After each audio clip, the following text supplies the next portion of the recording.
నమస్తే మీ TV news కి స్వాగతం. ముందుగా బులెటిన్ హెడ్లైన్స్.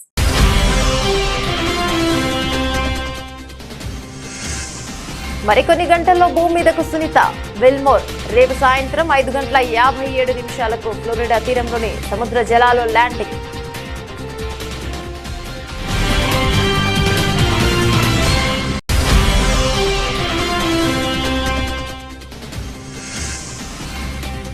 మేం శాంతిని కోరుకుంటుంటే పాక్ నుంచి శత్రుత్వం, ద్రోహం ఎదురయ్యాయన్న ప్రధాని మోదీ. శాంతి ప్రయత్నాలను పాక్ విఫలం చేసిందనే ప్రధాని.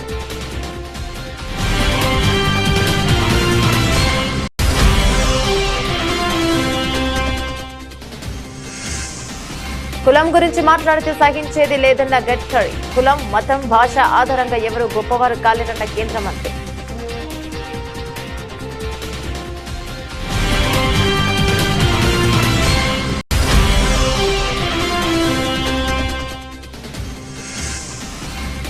తెలుగు యూనివర్సిటీ పేరు మార్పుపై ముఖ్యమంత్రి రేవంత్ రెడ్డి స్పష్టత. పొట్టి శ్రీరాములు పేరును మార్చినంత మాత్రాన ఆయన త్యాగాలను తక్కువ చేసినట్లు కాదని వ్యాఖ్య.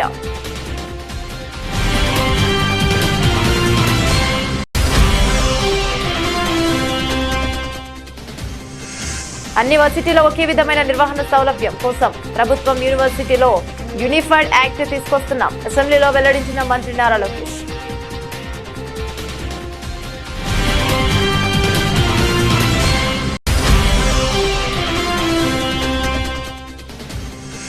మెడలో మిర్చి దండలు వేసుకుని తెలంగాణ మండలి ఆవరణలో బీఆర్ఎస్ వినూత్న నిరసన. మిర్చి రైతుల సమస్యలు పరిష్కరించాలని, గిట్టుబాటు ధర కల్పించాలని demand.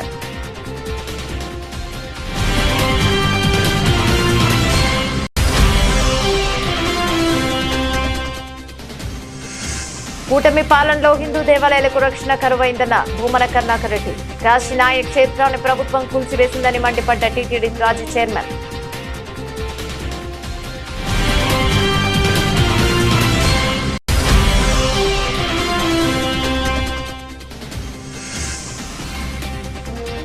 Revanth Reddy failed CM అనిపించుకోవడం ఒక అన్నగా బాధ కలిగించిందని కేఏపాల్. ప్రజల మీద ధ్యాస ఉంచాలంటూ హితవు.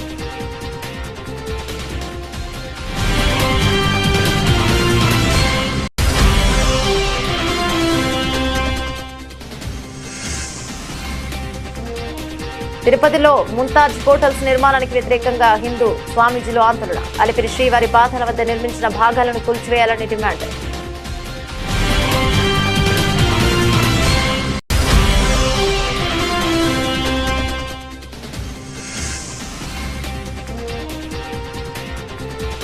తెలంగాణ అసెంబ్లీ వద్ద ఉద్రిక్తత, బీఆర్ఎస్ కార్యకర్తల అరెస్ట్.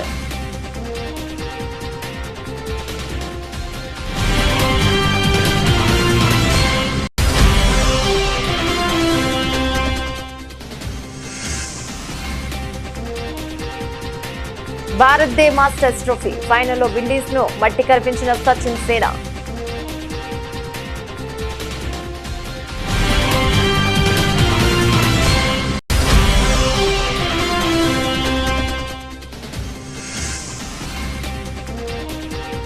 గుడ్ న్యూస్, రెండో రోజు కూడా తగ్గిన బంగారం, వెండి ధరలు.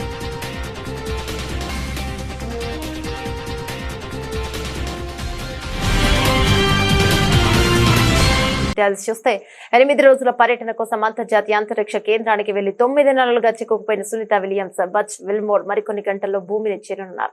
అమెరికా కాలమానం ప్రకారం మంగళవారం సాయంత్రం 5:57 వరకు భూమి మీద ల్యాండ్ అవుతారని అమెరికా అంతరిక్ష పరిశోధన సంస్థ నాసా ప్రకటించింది. సునీత విల్మోర్ ను తీసుకొచ్చేందుకు 2 రోజుల క్రితం ప్రయోగించిన స్పేస్ ఎక్స్ వ్యోమనౌక క్రూ డ్రాగన్ నిన్న ఆదివారం విజయవంతంగా అంతరిక్ష కేంద్రంకు అనుసంధానమైంది. ఇక క్రూ 10 మిషన్ లోని 4 వ్యోమగాములు ఒక్కొక్కరిగా ISS లోకి ప్రవేశించారు. దీంతో సునీత రాకకు మార్గం సుగమమైంది. అమెరికా కాలమానం ప్రకారం నేటి సోమవారం రాత్రి 10:40 క్రూ డ్రాగన్ వ్యోమనౌక హ్యాచ్ మూసివేత ప్రక్రియ ప్రారంభమవుతుంది. అర్ధరాత్రి 12:40 అంతరిక్ష కేంద్రం నుంచి వ్యోమనౌక క్రూ డ్రాగన్ అన్డాకింగ్ ప్రక్రియ ప్రారంభమవుతుంది. అనంతరం రేపు మంగళవారం సాయంత్రం 4:40 వ్యోమనౌక భూమికి తిరిగి పయనమవుతుంది. సాయంత్రం 5:11 భూ కక్షను దాటుకుని కిందకు వచ్చి 5:57 ఫ్లోరిడా తీరానికి చేరువలో ఉన్న సముద్ర జలాల్లో ల్యాండ్ అవుతుంది. అనంతరం అందులోని వ్యోమగాములను ఒక్కొక్కరికి బయటకు తీసుకొస్తారు. ప్రధానమంత్రి Narendra Modi American AI researcher ప్రముఖ పాడ్కాస్టర్ లెక్స్ ఫ్రిడ్మాన్ నిర్వహించిన ఓ పాడ్కాస్ట్ లో పాల్గొన్నారు. ఈ సందర్భంగా మోదీ పాకిస్తాన్ పై తీవ్ర విమర్శలు చేశారు. భారతదేశం శాంతిని నెలకొల్పడానికి ప్రయత్నం చేస్తుంటే అందుకు బదులుగా పాక్ నుంచి శత్రుత్వం, ద్రోహం ఎదురయ్యాయని అన్నారు. 2014లో తన ప్రమాణ స్వీకరణకి పాకిస్తాన్ ప్రధాని నవాజ్ షరీఫ్ ను ఆహ్వానించారు. తద్వారా ఇరు దేశాల మధ్య అనుసంధానాలకు ఒక కొత్త ప్రారంభం ఉంటుందని ఆశించామని మోదీ గుర్తు చేసుకున్నారు. జ్ఞానం కలిగి వారు శాంతి మార్గాన్ని ఎంచుకుంటారని ఆశిస్తున్నట్లు ఆయన పేర్కొన్నారు. పాకిస్తాన్ ప్రజలు కూడా శాంతిని కోరుకుంటున్నారని, వారు నిరంతర పోరాటాలు, అశాంతి, భయంకరమైన ఉగ్రవాదంతో విసిగిపోయారని మోదీ అన్నారు. తన మొదటి పదవి కాలంలో పాకిస్తాన్ తో సంబంధాలను మెరుగుపరిచేందుకు తాను చేసిన ప్రయత్నాలకు ఆశించిన ఫలితాలు రాలేదని ఆయన చెప్పారు. దశాబ్దంలో ఎన్నడూ లేని విధంగా ఇది ఒక దౌత్యపరమైన ప్రయత్నం అని ఆయన అన్నారు. ఈ విదేశాంగ విధానాన్ని ప్రశ్నించిన వారే తాను సార్క్ దేశాధినేతలందరినీ ఆహ్వానించానని తెలుసుకుని ఆశ్చర్యపోయానని అప్పటి రాష్ట్రపతి ప్రణబ్ ముఖర్జీ తన జ్ఞాపకాలతో ఈ చారిత్రాత్మక నిర్ణయాన్ని చక్కగా వివరించారని మోదీ తెలిపారు. कुछ इतिहास की जो बातें हैं जिसको शायद दुनिया के बहुत लोगों को पता नहीं है। 1947 से पहले आजादी की लड़ाई सब लोग कंधे से कंधा मिलाकर के लड़ रहे थे और देश आजादी के लिए आजादी का जश्न मनाकर इंतजार कर रहा था। उसी समय क्या मजबूरियां रही होगा, वो कई उसके भी पहलू हैं, उसकी लंबी चर्चा हो सकती है। लेकिन उस समय जो भी नीति निर्धारक लोग थे उन्होंने भारत के विभाजन को स्वीकार किया और मुसलमानों को उनका अलग देश चाहिए तो भाई दे दो, ऐसा। और भारत के लोगों ने सीने पे पत्थर रख के बड़ी पीड़ा के साथ इसको भी मान लिया। लेकिन माना तो उसका परिणाम ही उसी समय ये आया कि लाखों लोग, कत्लेआम चला। पाकिस्तान से ट्रेनें भर भर करके लहूलुहान और लोग और लाशें आने लगी। बड़ा डरावना दृश्य था। उन्होंने अपना पाने के बाद उनको लगना चाहिए था कि चलो भाई हमें हमारा मिल गया, भारत को लोगों ने दे दिया है, भारत का धन्यवाद करें, हम सुख से जिए। उसके बजाय उन्होंने लगातार भारत से संघर्ष का रास्ता चुना। अब प्रॉक्सी वॉर चल रहा है। अब ये कोई आइडियोलॉजी नहीं है, आइडियोलॉजी ऐसी थोड़ी होती है, लोगों को मारो काटो, टेररिस्टों को एक्सपोर्ट करने का काम चल रहा है। और सिर्फ हमारे साथ ही नहीं, अब दुनिया में कहीं पर भी टेररिस्ट की घटना घटती है तो कहीं न कहीं सूत्र पाकिस्तान जाकर के अटकते हैं। अब देखिए 9/11 इतनी बड़ी घटना घटी अमेरिका में, उसका मेन जो सूत्रधार था ओसामा बिन लादेन, वो आखिर में कहाँ से मिला? पाकिस्तान में ही शरण लेके बैठा था। కేంద్ర విద్యాశాఖ మంత్రి ధర్మేంద్ర ప్రధాన్ ఇంట విషాదం నెలకొంది. ఇక ఆయన తండ్రి కేంద్ర మంత్రి మాజీ దేబేంద్ర ప్రధాన్ కన్నుమూశారు. ప్రస్తుతం ఆయన వయసు 84 సంవత్సరాలు. అనారోగ్యం కారణంగా సోమవారం కన్నుమూశారు. ఆయన మృతి పట్ల పలువురు రాజకీయ నేతలు సంతాపాన్ని తెలుపుతున్నారు. ప్రధానమంత్రి నరేంద్ర మోదీ సైతం దేబేంద్ర ప్రధాన్ భౌతిక కాయానికి నివాళులర్పించారు. ఈ సందర్భంగా కేంద్ర మంత్రి ధర్మేంద్ర ప్రధాన్ ఆయన కుటుంబ సభ్యులను పరామర్శించారు. కాగా అటల్ బిహారీ వాజ్పేయి ప్రభుత్వంలో దేబేంద్ర ప్రధాన మంత్రిగా పనిచేశారు. ఒడిషా బీజేపీ మాజీ అధ్యక్షుడిగా కూడా సేవలందించారు. ఆయన మృతి పట్ల ఒడిషా సీఎం మోహన్ చరణ్ స్పందించారు. ఇక ఆయన ప్రజా నాయకుడని, సమర్థుడైన పార్లమెంటరియన్ అని కొనియాడారు. 1999 నుంచి 2001 వరకు కేంద్ర రవాణా వ్యవసాయ శాఖ మంత్రిగా తన బాధ్యతలను సమర్థవంతంగా నిర్వహించారని గుర్తు చేశారు. ప్రజాప్రతినిధిగా, ఎంపీగా ఎన్నో సంక్షేమ కార్యక్రమాలను నిర్వహించినట్లు చెప్పారు. కేంద్ర మంత్రి బీజేపీ సీనియర్ నేత నితిన్ గడ్కరీ కుల వివక్షపై కీలక వ్యాఖ్యలు చేశారు. నాగ్పూర్ లో నిర్వహించిన కార్యక్రమంలో ఆయన మాట్లాడుతూ ఎవరైనా కుల వివక్ష గురించి మాట్లాడితే సహించేది లేదన్నారు. కుల, మతాల, భాష తదితరాల ఆధారంగా సమాజంలో ఎవరిపైన వివక్ష చూపరాదని అన్నారు. ఎవరైనా కులం, మతం, భాష ఆధారంగా గొప్పవారు కాలేరని, వారికి ఉన్న గుణాలతోనే గొప్పవారు అవుతారని నితిన్ గడ్కరీ అభిప్రాయపడ్డారు. ఒక వ్యక్తి కుల, మతాలు, భాష, లింగ వివక్షకు అతీతంగా ఎదిగినప్పుడే గొప్పవారు కాగలరని మాజీ రాష్ట్రపతి అబ్దుల్ కలాం చెప్పిన మాటలు అందరికీ స్ఫూర్తిదాయకమని గడ్కరీ పేర్కొన్నారు. आज डॉक्टर अब्दुल कलाम साहब जब न्यूक्लियर साइंटिस्ट बने और उन्होंने ऐसा काम किया कि आज डॉक्टर कलाम साहब का नाम हमारे देश में नहीं विश्व में सबके पास पहुंचा है। और इसलिए मैं एक बात पर विश्वास रखता हूं कि कोई भी व्यक्ति उसकी जात, पंथ, धर्म, भाषा और सेक्स से बड़ा नहीं होता, उसके गुणों से बड़ा होता है। और इसलिए हम जात, पंथ, धर्म, भाषा और सेक्स के आधार पर किसी को डिस्क्रिमिनेट नहीं करें। मैं तो राजनीति में हूं, यहां तो बहुत बातें चलती है, तो मैंने कहा नहीं, जो मैं मेरे हिसाब से चलूंगा, जिसको देना वोट देगा, नहीं देगा वो नहीं देगा। बहुत जाति वाले लोग मुझे मिलने के लिए आते हैं, तो मैंने उनको सबको मिलकर 50,000 लोगों में कह दिया, जो करेगा जात की बात उसको कस के मारूंगा लात। तो मुझे मेरे मित्रों ने कहा कि ये कहकर तुमने बड़ा नुकसान किया है। मैंने बोला जो होगा सो होगा, अगर चुनाव जीतता नहीं तो आदमी मरता थोड़ी है, मंत्री नहीं हुआ तो। पर मैं अपने उसूलों के साथ इस पर कायम रहूंगा और व्यक्तिगत जीवन में उसका आचरण करूंगा। తెలుగు వర్సిటీకి పొట్టి శ్రీరాములు పేరుకు బదులు సురవరం ప్రతాప్ రెడ్డి పేరు పెడుతున్నామని ముఖ్యమంత్రి రేవంత్ రెడ్డి తెలిపారు. పొట్టి శ్రీరాములు వర్సిటీ పేరు మార్పు బిల్లును మంత్రి దామోదర రాజనరసింహ సభలో ప్రవేశపెట్టారని సందర్భంగా ముఖ్యమంత్రి మాట్లాడుతూ తెలుగు విశ్వవిద్యాలయానికి పొట్టి శ్రీరాములు పేరును తొలగిస్తూ సురవరం ప్రతాప్ రెడ్డి పేరు పెట్టాలని రాష్ట్ర గత శాసనసభ సమావేశాల్లో సభ దృష్టికి తీసుకువచ్చిందన్నారు. ఇక ఈ మేరకు తెలుగు వర్సిటీకి పొట్టి శ్రీరాములు పేరును తొలగిస్తూ సురవరం ప్రతాప్ రెడ్డి పేరును పెడుతున్నట్లు చెప్పారు. పేరు మార్చినంత మాత్రాన పొట్టి శ్రీరాములు త్యాగాలు తక్కువగా చూడటం లేదన్నారు. ఆయన ప్రాణ త్యాగాలను మనం స్మరించుకోవాలన్నారు. పొట్టి శ్రీరాములు వర్సిటీ పేరు మార్చడం ఎవరికీ వ్యతిరేకం కాదని స్పష్టం చేశారు. పొట్టి శ్రీరాములు వర్సిటీ ఏపీలో కొనసాగుతోందన్నారు. తెలంగాణ వచ్చాక అనేక వర్సిటీలకు పేరు మార్చుకున్నామని చెప్పారు. తెలంగాణ కోసం పోరాటం చేసిన గొప్ప వ్యక్తులను స్మరించుకోవడం ఎంతో అవసరమన్నారు. తెలంగాణ వచ్చాక ఆర్టీసీ పబ్లిక్ సర్వీస్ కమిషనర్ పేర్లు మార్చుకున్నామని చెప్పారు. కొన్ని వర్సిటీలకు ప్రొఫెసర్ జయశంకర్, కొండా లక్ష్మణ్, బాపూజీ, పివి నరసింహారావు పేర్లు పెట్టుకున్నామని తెలిపారు. పొట్టి శ్రీరాములు తెలుగు యూనివర్సిటీగా ఉమ్మడి రాష్ట్రాలలో ఉన్న యూనివర్సిటీని తెలంగాణ రాష్ట్రంలో ఉన్న యూనివర్సిటీకి సురవరం ప్రతాప్ రెడ్డి గారి పేరును పెట్టుకోవడం జరిగింది. ఇది ఒక వ్యక్తి కోసమో, ఒక కులం కోసమో, ఒక కుటుంబం కోసమో ప్రభుత్వం తీసుకున్న నిర్ణయం కాదు అధ్యక్ష. ఆంధ్రప్రదేశ్ లో ప్రైవేట్ యూనివర్సిటీల ఏర్పాటును తమ ప్రభుత్వం స్వాగతిస్తోందని మంత్రి నారా లోకేష్ మండలిలో పేర్కొన్నారు. బడ్జెట్ సెషన్ లో భాగంగా సోమవారం మండలిలో మంత్రి లోకేష్ మాట్లాడారు. ప్రైవేట్ యూనివర్సిటీల ఏర్పాటుకు సంబంధించి ప్రతిపక్ష సభ్యులు అడిగిన ప్రశ్నలకు జవాబిచ్చారు. తమ ప్రభుత్వం గతంలో ప్రస్తుతం కూడా గ్రీన్ ఫీల్డ్ యూనివర్సిటీల ఏర్పాటును ప్రోత్సహిస్తోందని స్పష్టం చేశారు. ఇందులో భాగంగా తీసుకొచ్చిన యూనివర్సిటీల చట్ట ప్రైవేట్ యూనివర్సిటీల ఏర్పాటుకు అనుకూలంగా ఉందన్నారు. అధ్యక్ష, గౌరవ సభ్యులు కొన్ని ప్రశ్నలు అడిగారు. ఒకటి, ప్రభుత్వ విశ్వవిద్యాలయాలకు వచ్చేగల యూనిఫైడ్ యాక్ట్ తీసుకొస్తున్నామా లేదా అని అడిగారు అధ్యక్ష. అడ్మినిస్ట్రేషన్ పర్పసెస్ కోసం యూనిఫైడ్ యాక్ట్ తీసుకురావాలని నిర్ణయం తీసుకున్నాం. ఎందుకంటే ఒక్కొక్క యూనివర్సిటీ ఒక్కొక్క రకంగా నిర్వహిస్తుంటే దానివల్ల ఎస్పెషల్లీ రిక్రూట్మెంట్ వచ్చేగల మళ్ళీ కంటెంప్ట్ ఆఫ్ కోర్ట్ కేసెస్ వచ్చే మంత్రులకే కంటెంప్ట్ ఆఫ్ కోర్ట్ కేసెస్ వచ్చినాయి. గతంలో బొత్స గారు కూడా విద్యాశాఖ మంత్రి ఉన్నప్పుడు ఆయన పైన కూడా కొన్ని కేసులు వచ్చినాయి అధ్యక్ష.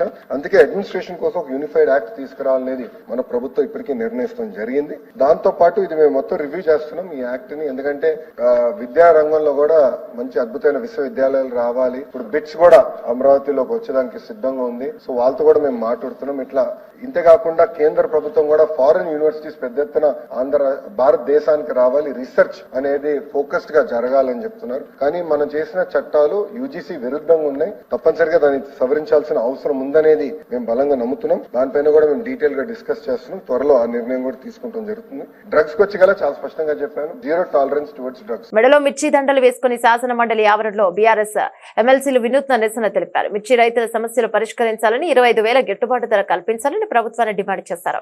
తెలంగాణలో గత సీజన్ లో 4 లక్షల ఎకరాల విస్తీర్ణంలో మిర్చి సాగు అయిందని, సరైన ధర లేకపోవడంతో ప్రస్తుత సీజన్ లో 2,40,000 ఎకరాలలో పంట సాగైందని ఆందోళన వ్యక్తం చేశారు. ఇప్పటికైనా ప్రభుత్వం స్పందించి కేంద్ర ప్రభుత్వంపై ఒత్తిడి తేవాలని, మిర్చి మద్దతు ధర క్వింటాల్కు 25,000 నిర్ణయించి నాఫెడ్ మార్క్ ఫెడ్ ద్వారా ప్రభుత్వం కొనుగోలు చేయాలన్నారు. తెలంగాణ సాగు చేసిన మిర్చి పంటను విదేశాలకు ఎగుమతి చేసేలా ప్రభుత్వం చర్యలు తీసుకోవాలన్నారు. మిర్చి పంటను సుగంధ ద్రవ్యాల బోర్డు నుంచి ఆహార పంటల జాబితాలో చేర్చాలని డిమాండ్ చేశారు. రాష్ట్రంలో మిర్చి బోర్డును ఏర్పాటు చేయాలని డిమాండ్ చేశారు. కార్యక్రమంలో మండలిలో విపక్ష నేత మసూదనాచారి, మాజీ మంత్రి సత్యవతి రాథోడ్, ఎమ్మెల్సీలు కవిత, నవీన్ కుమార్, తాతా మధు, మహమ్మద్ అలీ, నవీన్ కుమార్ రెడ్డి, వాణిదేవి పాల్గొన్నారు.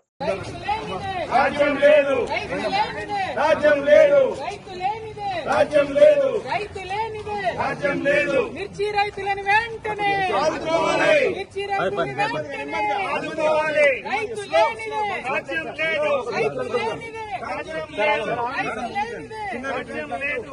ఏపీలో కూటమి పాలనలో హిందూ దేవాలయాలకు రక్షణ కరువైందని టీటీడీ మాజీ చైర్మన్ వైసీపీ నాయకుడు భూమన కరుణాకర్ రెడ్డి ఆరోపించారు. ఏపీలో కూటమి పాలనలో హిందూ దేవాలయాలకు రక్షణ కరువైందని టీటీడీ మాజీ చైర్మన్ వైసీపీ నాయకుడు భూమన కరుణాకర్ రెడ్డి ఆరోపించారు. ఎంతో ప్రసిద్ధిగాంచిన కాశీనాయ క్షేత్రాన్ని ప్రభుత్వం కూల్చివేసిందని మండిపడ్డారు.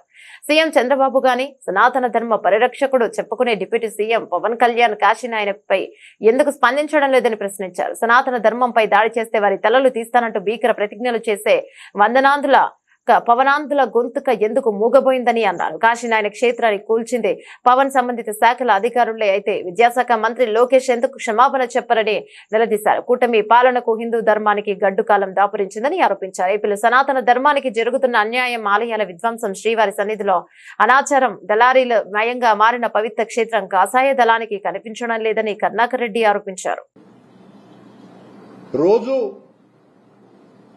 దైవం పట్ల, ధర్మం పట్ల అపారమైనటువంటి నమ్మకాలు మాకున్నాయి అని పీఠాధిపతుల కంటే కూడా ఎక్కువగా మాట్లాడేటువంటి ముఖ్యమంత్రి వర్యులు, వారి కేబినెట్ సహచరులు వాళ్ల ప్రసంగాల ద్వారా మేమే పవిత్రతను కాపాడేటువంటి ధర్మకర్తలమని చెప్పుకునేటువంటి వీళ్ల పాలనలో అత్యంత ప్రసిద్ధిగాంచిన కాశీనాయన క్షేత్రం నేల కొరిగింది. నిర్లజ్జగా, నిర్దాక్షిణ్యంగా దాని మీద ఉద్దేశ్యపూర్వకమైనటువంటి దాడి చేసినారు. ఒక్కసారిగా నిరసన పెల్లుబుకే లోపల లోకేష్ గారు, నారా లోకేష్ గారు మంత్రివర్యులు దానికి క్షమాపణలు చెప్పి నేనే దాన్ని పునర్నిర్మిస్తాను అని ప్రకటన ఇచ్చినారు, సారీ చెప్పి. కానీ చంద్రబాబు గారు ఒక్క ప్రకటన కూడా ఇవ్వాల. ముఖ్యమంత్రిగా ఉన్నటువంటి చంద్రబాబు నాయుడు గారు, పవిత్రతను కాపాడాలని చెప్పుకునేటువంటి చంద్రబాబు నాయుడు గారు ముఖ్యమంత్రి వర్యులు ఇంత దుర్మార్గం, పాశవికమైనటువంటి దాడి జరిగితే ఆయన నుంచి ఒక్క ప్రకటన కూడా రాల. దానికి తోడు ఆ ప్రాంతం ఏ మంత్రి కింద ఉన్నది అంటే జితాశువులు, చ్యుతాశయులు, పరమ పూజ్య పరివ్రాజకాచార్యులు, సనాతన ధర్మ పరిరక్షణ పీఠాధిపతి వర్యులు శ్రీ శ్రీ శ్రీ శ్రీ పవనానంద స్వాముల వారి దివ్య పర్యవేక్షణ కింద ఉన్నటువంటి ఆ ప్రాంతంలో ఈ ఘాతుక చర్య జరిగితే ఈ స్వామివార్ల ప్రవచనం బయటికి రానేలే. ఎందుకు ఇలా జరిగింది? సనాతన ధర్మం మీద దాడి చేస్తే వాళ్ల తలలు తీస్తాను అన్నంత భీకర ప్రతిజ్ఞలు చేసేటువంటి పవనానందుల స్వాముల వారి గొంతుగా మూగబోయిందా? ప్రజాశాంతి పార్టీ అధ్యక్షుడు కేఏ పాల్ తెలంగాణ ముఖ్యమంత్రి రేవంత్ రెడ్డిపై విమర్శనాస్త్రాలను సందర్శించారు. రేవంత్ రెడ్డి 15 నెలల వ్యవధిలోనే ఫెయిల్డ్ సీఎంగా ముద్ర వేయించుకోవడం ఓ అండగా తనను బాధించిందని అన్నారు. తమ్ముడు రేవంత్ రెడ్డి ఇప్పుడే న్యూస్ లో చూస్తాను, నువ్వు ఈ రోజు మీడియా రిపోర్టర్స్ అటాక్ చేయడం, అంతేకాకుండా 10 సంవత్సరాల వరకు నేనే ముఖ్యమంత్రిగా ఉంటానని చెప్పడం చూశాను. ఇవాళ కనీసం త్రాగటానికి మంచినీళ్లు లేవు. అమీర్పేటలో నీళ్ల కోసం ట్యాంకర్ను తెప్పించుకుంటున్నాం, మంచినీళ్ల కొరత ఏర్పడుతుంది, విద్యా వైద్యం అనేది కనిపించడం లేదు. కొద్ది కాలంలోనే నువ్వు ఇంత ఫెయిల్డ్ ముఖ్యమంత్రి అయితే ఒక అండగా, ఒక శాంతి దూతగాని అడ్వైజర్ గా నాకు ఎంత బాధిస్తుంది అంటూ కేఏ పాల్ వ్యాఖ్యానించారు. కనీసం తాగడానికి మంచినీళ్ళు లేవు. అమీర్పేటలో మాకు ట్యాంకర్ను తెప్పించుకుంటున్నాం. 1,20,00,000 మంది హైదరాబాద్, సికింద్రాబాద్లో, 4 కోట్ల మంది తెలంగాణలో మంచినీళ్ళు లేని మార్చిలోనే లేవంటే మరి ఏప్రిల్, మే, జూన్లో ఎలాగుంటాయి? ఒక్కసారి ఆలోచించు. ముఖ్యమంత్రి అవడం అంటే సమిట్ పెడతాను, ఇన్వెస్ట్మెంట్స్ తెస్తానన్న ధ్యానం లేదే. మరి ఇప్పుడు నువ్వేదో భారత్ సమిట్ నువ్వు పెడితే ఎవరు వస్తారు? ఒకసారి అర్థం చేసుకో, దేవుడు మనల్ని ఎందుకు కలిపాడు. నేను పోటీ చేయకుండా వరంగల్లో నీకు ఎందుకు మద్దతు ఇచ్చాను? రాష్ట్రాన్ని బాగు చేయడానికి, అప్పులు తీర్చడానికి, అభివృద్ధి చేయడానికి, మంచి చేయడానికి. మరి నువ్వేం చేస్తున్నావు? బీజేపీ వాళ్ళని గెలిపిస్తున్నావు. అలాగే రాహుల్ గాంధీకి, కాంగ్రెస్కి మూటలు మోస్తున్నావు అని అందరూ చెప్తున్నారు. ఇప్పుడు దోచుకోవడం, దాచుకోవడం, పంచిపెట్టడమేనా, లేదా ప్రజల మీద ధ్యానం ఉందా? నిరుద్యోగులు ఆత్మహత్య చేసుకుంటున్నారు, రైతులు ఆత్మహత్య చేసుకుంటున్నారు, మంచినీళ్ళు లేకుండా ప్రాబ్లమ్స్ అవుతున్నాయి, విద్యా వైద్యం అన్నది కనిపించట్లేదు. 15 నెలల్లోనే నువ్వు ఎంత ఫెయిల్డ్ ముఖ్యమంత్రి అయితే, ఒక అన్నగా, శాంతి దూతగా, నీ అడ్వైజర్గా నాకెంత బాధేస్తుంది. కనుక ఈ వీడియో చేస్తున్నాను. రేవంత్ రెడ్డిని రీచ్ అయినంత వరకు ప్రతి మీడియా వారు, ప్రతి యూట్యూబర్స్ దీన్ని షేర్ చేయండి. రాష్ట్రాన్ని కాపాడుకుందాం, దేశాన్ని రక్షించుకుందాం. తిరుపతిలో ముంతాజ్ హోటల్స్ నిర్మాణానికి వ్యతిరేకంగా హిందూ స్వామీజీలు ఆందోళన చేపట్టారు. అలిపిరి శ్రీవారి పాదాల వద్ద ముంతాజ్ హోటల్ నిర్మాణానికి స్థల కేటాయింపులను రద్దు చేయాలని ప్రభుత్వాన్ని డిమాండ్ చేశారు. ఇప్పటికే నిర్మించిన భాగాలను కూల్చివేయాలని స్వామీజీలు డిమాండ్ చేశారు.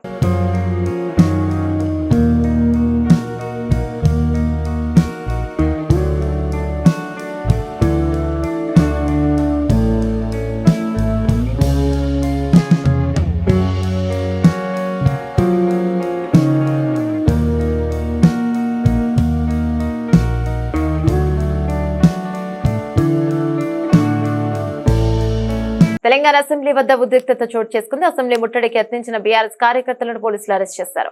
అయితే ఓయూలో నిరసనలు, ధర్నాలను నిషేధించడాన్ని వ్యతిరేకిస్తూ అసెంబ్లీ దగ్గర బీఆర్ఎస్ కార్యకర్తలు ధర్నాకు దిగారు. ఆ క్రమంలో తమ డిమాండ్లను ప్రభుత్వానికి వినిపించేందుకు కార్యకర్తలు అసెంబ్లీ వైపు దూసుకెళ్లారు. అయితే ముందుగా అంచనా వేసిన పోలీసులు భారీ బందోబస్తును ఏర్పాటు చేసి కార్యకర్తలను అదుపులోకి తీసుకున్నారు. ఉస్మానియా యూనివర్సిటీలో నిరసనలు, ధర్నాలను నిషేధిస్తూ ప్రభుత్వం జీవో విడుదల చేసింది. జీవోను వ్యతిరేకిస్తూ అసెంబ్లీ ముట్టడికి బీఆర్ఎస్ విద్యార్థి సంఘాల కార్యకర్తలు యత్నించారు. నిర్ణయం పట్ల బీఆర్ఎస్ కార్యకర్తల అసంతృప్తితో నినాదాలు చేస్తూ అసెంబ్లీలోకి దూసుకెళ్లే ప్రయత్నం చేశారు. ఆ క్రమంలో పోలీసులు బీఆర్ఎస్ శ్రేణుల మధ్య వాగ్వాదం, తోపులాట జరిగింది. అదే సమయంలో ఆందోళన చేస్తున్న బీఆర్ఎస్ కార్యకర్తలను పోలీసులు అరెస్ట్ చేశారు.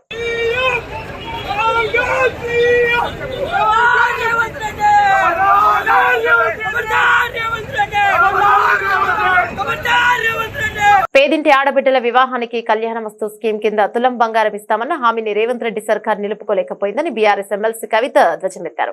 అసెంబ్లీ ఆవరణలోని మీడియా పాయింట్ వద్ద ఎమ్మెల్సీ కవిత మాట్లాడారు. ఎన్నికల సమయంలో ఇచ్చిన హామీలు మేనిఫెస్టో, ఖురాన్, బైబిల్, భగవద్గీత సమానమని రేవంత్ రెడ్డి పలుమార్లు చెప్పారు. అది అబద్దమని శాసనమండలి సాక్షిగా బయటపడింది. కళ్యాణమస్తు పథకం ద్వారా ₹1,00,000తో పాటు తులం బంగారం ఇస్తామన్నారు. కళ్యాణమస్తు పథకం గురించి మేము అడిగిన ప్రశ్నకి ఈ పథకాన్ని ప్రవేశపెట్టే ఆలోచన లేదని కౌన్సిల్ సాక్షిగా సమాధానం చెప్పారు. ఎన్నికలకు ముందు ఒక మాట, ఎన్నికల తర్వాత ఒక మాట మాట్లాడుతున్నారన్నారు. కవిత ధ్వజమెత్తారు. మహిళల పట్ల ఏమాత్రం చిత్తశుద్ధి లేని ప్రభుత్వం కాంగ్రెస్ ప్రభుత్వం అని మండిపడ్డారు. ఇప్పుడు ఎన్నికల సందర్భంలో ఇప్పుడున్నటువంటి ప్రభుత్వ పెద్దలందరూ కూడా కలిసి ₹1,00,000 సరిపోదు, దాంతోపాటు ఒక తులం బంగారం కూడా కలిపి మీకు ఇస్తాం కళ్యాణ లక్ష్మి పథకం కింద అని చెప్పారు అధ్యక్ష. కళ్యాణ మస్తు అని పేరు పెట్టి ఈ పథకాన్ని ఇస్తానని చెప్పి కూడా చెప్పడం జరిగింది అధ్యక్ష. కానీ 15 నెలలు గడుస్తున్నా కూడా మరి కనీసం కళ్యాణ లక్ష్మి ఎంతమందికి ఇస్తున్నారు? పాత పద్ధతిలోనే ఇస్తున్నారా? ఇస్తుంటే క్రైటీరియా మార్చారా లేదా? ఇంకొకటి, ఈ తులం బంగారం మరి 15 నెలల్లో అయినటువంటి పెళ్లిళ్లకు మీరు తర్వాతైనా రియంబర్స్ చేస్తారా, ఏం చేస్తారు అనేటటువంటి అంశాన్ని మేము అడగడం జరిగింది అధ్యక్ష. జవాబు చూస్తే చాలా డిసప్పాయింటింగ్ ఉంది అధ్యక్ష. కళ్యాణ మస్తు పథకాన్ని కన్సిడర్ చేస్తున్నారా అంటే సింపుల్గా సాఫ్ సీదా కన్సిడర్ చేస్తలేము అని చెప్పి ఆన్సర్ ఇవ్వడం జరిగింది అధ్యక్ష. అంటే మీరు ఎన్నికల ముందు మహిళలకు తులం బంగారం ఇస్తామని చెప్పి మభ్యపెట్టినామని చెప్పి వాళ్ళ కౌన్సిల్లో ఇచ్చినటువంటి సమాధానం వల్ల ప్రభుత్వం మళ్ళొకసారి నిరూపించుకుందని చెప్పి మేము భావిస్తూ ఉన్నాం అధ్యక్ష.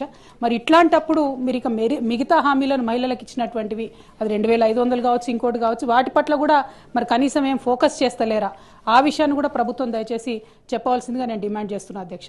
మరి ఇంత సోషల్ కాన్సెప్ట్, ఇంత బ్యాక్గ్రౌండ్తోని, మంచి ఇండికేటర్స్తోని చేసినటువంటి కార్యక్రమాన్ని నీరుగార్చడం, మీరు ఇచ్చినటువంటి హామీ మీద ఇంత విస్పష్టంగా మేము అసలు చెప్తలేము, కన్సిడర్ చేస్తలేమని చెప్తే ఇది మహిళలను మీరు మోసం చేసినట్టుగానే మేము భావించవలసి వస్తుందని చెప్పి ఈ సందర్భంగా ప్రభుత్వాన్ని అడుగుతూ, కనీసం మరి తర్వాతన్నా ప్రారంభిస్తారా అనేటటువంటి ప్రశ్నను నేను మంత్రి గారిని అడుగుతా ఉన్నాను. నాంపల్లిలోని పొట్టి శ్రీరాములు యూనివర్సిటీ పేరు మార్పును బీజేపీ సభ్యులు వ్యతిరేకించారు. కావాలంటే ఉస్మానియా యూనివర్సిటీకి సురవరం పేరు పెట్టుకోవాలని అధికార కాంగ్రెస్ పక్షానికి సూచించారు. పొట్టి శ్రీరాములు తెలుగు యూనివర్సిటీ పేరును ప్రముఖ కవి, ఉద్యమకారుడు సురవరం ప్రతాప్ రెడ్డిగా మారుస్తూ అసెంబ్లీలో మంత్రి దామోదర్ రాజనరసింహ బిల్లు ప్రవేశపెట్టారు. సందర్భంగా బీజేపీ ఎమ్మెల్యేలు ఐలేటి మహేశ్వర్ రెడ్డి మాట్లాడుతూ ఉస్మానియా యూనివర్సిటీకి పేరు మార్చి సురవరం ప్రతాప్ రెడ్డి పేరు పెట్టుకోండి, కానీ పొట్టి శ్రీరాములు యూనివర్సిటీకి పేరు మార్చకండి అని సూచించారు. అనంతరం బీజేపీ ఎమ్మెల్యే ధన్పాల్ సూర్యనారాయణ మాట్లాడుతూ పొట్టి శ్రీరాములు ఇక వర్సిటీ పేరు మార్పు అవివేకమైన చర్య. పొట్టి శ్రీరాములు ఒక ప్రాంతానికి పరిమితమైన నేత కాదు, దళితుల కోసం పోరాటం చేసిన వ్యక్తి కూడా. అదే ఉస్మానియా యూనివర్సిటీకి సురవరం పేరు పెట్టాలి. సీఎం చెప్పినట్టు ఏపీలో పొట్టి శ్రీరాములు వర్సిటీ లేదు. పొట్టి శ్రీరాములు పేరుతో దేశంలో ఎక్కడా వర్సిటీ లేదు అని ఎమ్మెల్యే సూర్యనారాయణ పేర్కొన్నారు. మీరు కావాలంటే ఉస్మానియా యూనివర్సిటీ పేరు మార్చుకొని సురవరం ప్రతాప్ రెడ్డి గారి పేరు పెట్టుకోండి, కానీ మీరు ఇక్కడ ఉన్నటువంటి పొట్టి శ్రీరాములు గారి పేరు మార్చాలని మీరు ఆలోచన చేయడం అది మంచి పద్ధతి కాదు అధ్యక్ష అని తెలియజేస్తున్నాను. Thank you. International masters league IML 2020 విజేతగా భారత్ అవతరించింది. సచిన్ టెండూల్కర్ సారథ్యంలోని భారత్ మాస్టర్స్ జట్టు ఫైనల్లో వెస్టిండీస్ ను మట్టి కరిపించి 6 వికెట్ల తేడాతో విజయం సాధించి ట్రోఫీ ఎగరేసుకుపోయింది. రాయ్పూర్ లో జరిగిన ఈ మ్యాచ్ లో తొలుత బ్యాటింగ్ చేసిన వెస్టిండీస్ మాస్టర్స్ జట్టు నిర్జిత 20 ఓవర్లలో 7 వికెట్ల నష్టానికి 148 పరుగులు చేసింది. డ్వేన్ స్మిత్ 45 పరుగులు చేయగా ఎల్ సిమన్స్ 57 పరుగులు చేశారు. అనంతరం 149 పరుగుల లక్ష్యంతో బ్యాటింగ్ ప్రారంభించిన ఇండియన్ మాస్టర్స్ జట్టు 17.1 ఓవర్లో 4 వికెట్లు మాత్రమే కోల్పోయి విజయాన్ని అందుకుంది. ఇక అంబటి రాయుడు 50 బంతుల్లో 9 4లు 3 సిక్సర్లతో 74 పరుగులు చేయగా కెప్టెన్ సచిన్ టెండూల్కర్ 18 బంతుల్లో 2 4లు సిక్సర్లతో 25 పరుగులు చేశాడు. రోజు రోజుకు పెరుగుతూ పోతున్న పసిడి ధరలు దిగొస్తున్నాయి. 2 రోజులుగా స్వల్పంగా ధరలు తగ్గాయి. ఆదివారంతో పోలిస్తే సోమవారం ఉదయం 24 క్యారెట్ల గోల్డ్ ధర 89,560కి చేరింది. ఇక హైదరాబాద్ లో 22 క్యారెట్ల బంగారం ధర 10 గ్రాముల 82,100 రూపాయలకు ఆదివారంతో పోలిస్తే ఇది 100 రూపాయలు తక్కువ. ఇక కిలో వెండి ఇక 1,11,900గా ఉంది. తెలుగు రాష్ట్రాల్లోని ప్రధాన నగరాల్లో బంగారం రేట్లు ఎలా ఉన్నాయంటే హైదరాబాద్ లో 10 గ్రాముల 22 క్యారెట్ల బంగారం ధర 82,100 రూపాయలుగా ఉండగా 24 క్యారెట్ల ధర 89,560గా ఉంది. విజయవాడలో 22 క్యారెట్ల బంగారం ధర 82,100 రూపాయలుగా ఉంది. ఇక 24 క్యారెట్ల బంగారం ధర 89,560 రూపాయలుగా ఉందని వ్యాపారులు చెప్తున్నారు. బులెటిన్ ముగించే ముందు హెడ్లైన్స్ మరోసారి.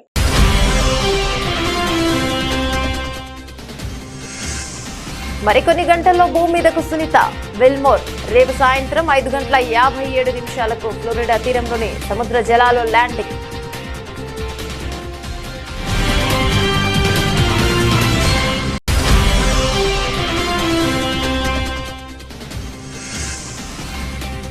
మేం శాంతిని కోరుకుంటుంటే పాక్ నుంచి శత్రుత్వం, ద్రోహం ఎదురయ్యాయన్న ప్రధాని మోదీ. శాంతి ప్రయత్నాలను పాక్ విఫలం చేసిందనే ప్రధాని.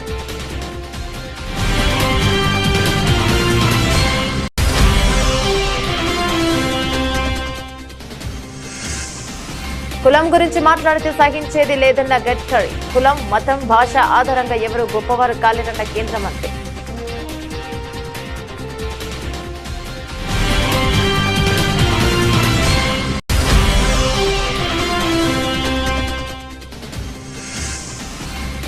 తెలుగు యూనివర్సిటీ పేరు మార్పుపై ముఖ్యమంత్రి రేవంత్ రెడ్డి స్పష్టత. పొట్టి శ్రీరాములు పేరును మార్చినంత మాత్రాన ఆయన త్యాగాలను తక్కువ చేసినట్లు కాదని వ్యాఖ్య.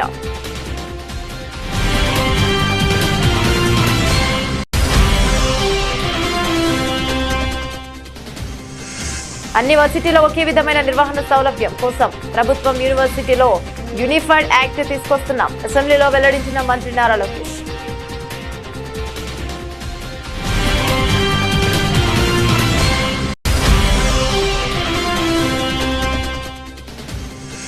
మెడలో మిర్చి దండలు వేసుకుని తెలంగాణ మండలి ఆవరణలో బీఆర్ఎస్ వినూత్న నిరసన. మిర్చి రైతుల సమస్యలు పరిష్కరించాలని, గిట్టుబాటు ధర కల్పించాలని demand.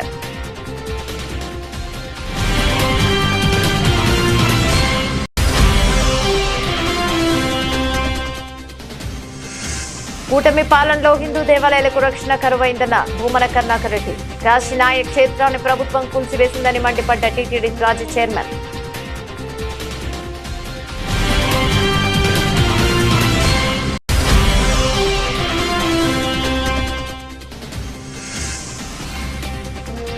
Revanth Reddy failed CM అనిపించుకోవడం ఒక అన్నగా బాధ కలిగించిందన్న కేఏపాల్. ప్రజల మీద ధ్యాస ఉంచాలంటూ హితవు.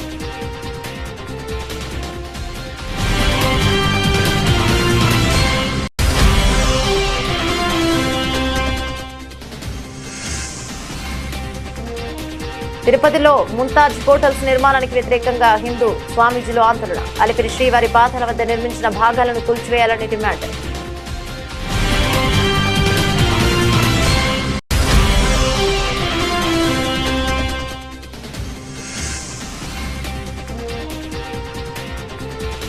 తెలంగాణ అసెంబ్లీ వద్ద ఉద్రిక్తత. బీఆర్ఎస్ కార్యకర్తల అరెస్ట్.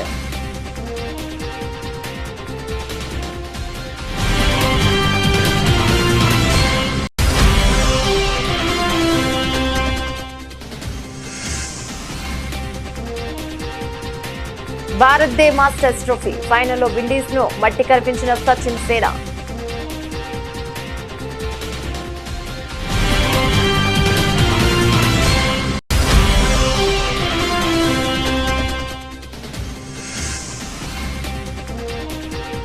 గుడ్ న్యూస్, రెండో రోజు కూడా తగ్గిన బంగారం వెండి ధరలు.